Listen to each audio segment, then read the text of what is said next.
اعوذ باللہ من الشیطان الرجیم بسم اللہ الرحمن الرحیم السلام علیکم ورحمۃ اللہ وبرکاتہ اللہم صلی علی سیدنا محمد وعلی آل سیدنا محمد واصحاب سیدنا محمد وبارک وسلم علیہم۔ پلیز میری ویڈیو کو لائک کیجئے۔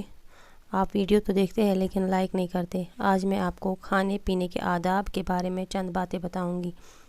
مجھے یقین ہے کہ آپ کو میری یہ باتیں بتانا جو رسول پاک صلی اللہ علیہ وسلم نے ہمیں سکھائی یہ پسند آئیں گی۔ کھانے سے پہلے ہاتھ دھو لیجئے۔ طہارت اور نظافت کا تقاضا ہے کہ کھانے میں پڑنے والے ہاتھوں کی طرف سے طبیعت مطمئن ہو۔ بسم اللہ الرحمن الرحیم پڑھ کر کھانا شروع کیجئے، اور اگر بھول جائے تو یاد آنے پر بسم اللہ اولہ و آخرہ کہہ لیجئے۔ یاد رکھیے جس کھانے پر خدا کا نام نہیں لیا جاتا اس کو شیطان اپنے لیے جائز کر لیتا ہے۔ کھانے کے لیے ٹیک لگا کر نہ بیٹھیے، خاکساری کے ساتھ اکڑوں بیٹھیے، یا دو زانو ہو کر بیٹھیے، یا ایک گھٹنا بچھا کر اور ایک کھڑا کر کے بیٹھیے۔ خدا کے رسول صلی اللہ علیہ وسلم اسی طرح بیٹھتے تھے۔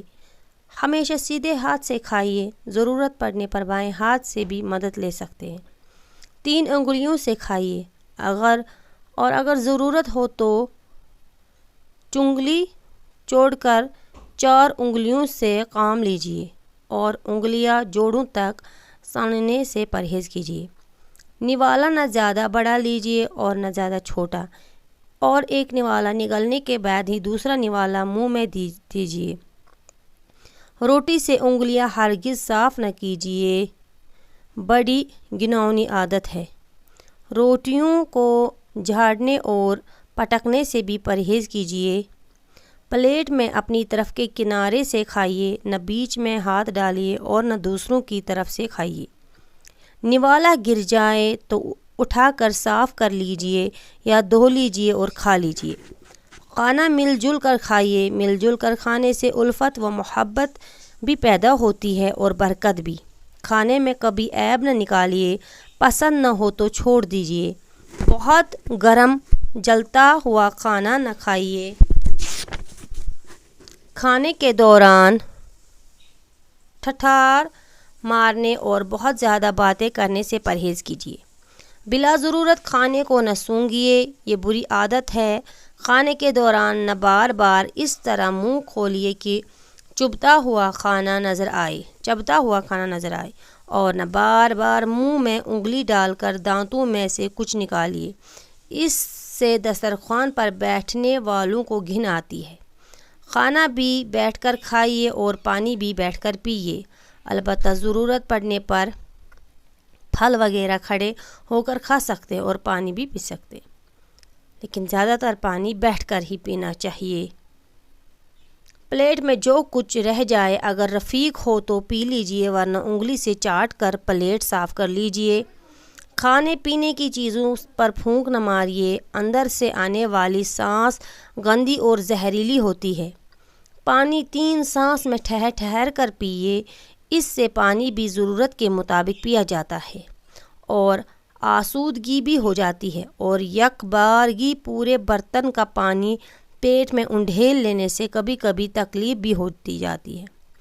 اجتماعی کھانے میں دیر تک کھانے والوں اور آہستہ کھانے والوں کی رعایت کیجیے اور سب کے ساتھ اٹھیے۔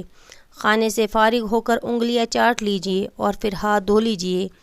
پھل وغیرہ کھا رہے ہوں تو ایک ساتھ 2 عدد یا 2 کاشے نہ اٹھائیے۔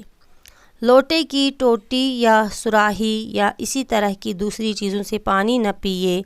ایسے برتن میں پانی لی کر پیجیے جس میں پیتے وقت منہ میں جانے والا پانی نظر آئے، تاکہ کوئی گندگی یا مضر چیز پیٹ میں نہ جائے۔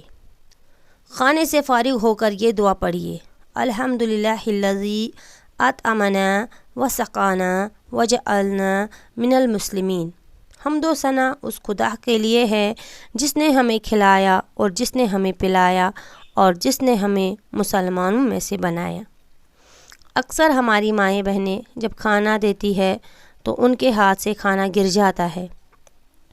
پورے چاول کے برتن میں ایک دانہ رحمت کا ہوتا ہے اور وہ شیطان کو پتہ ہوتا ہے کہ وہ کون سا دانہ ہے اور ہمارے ہاتھ سے وہی گرتا ہے، ہم اس کو ایسا ہی سمجھتے ہیں۔ لیکن پرہیز کیجئے، کبھی بھی چاول ضائع نہ کیجئے۔ باقی والسلام۔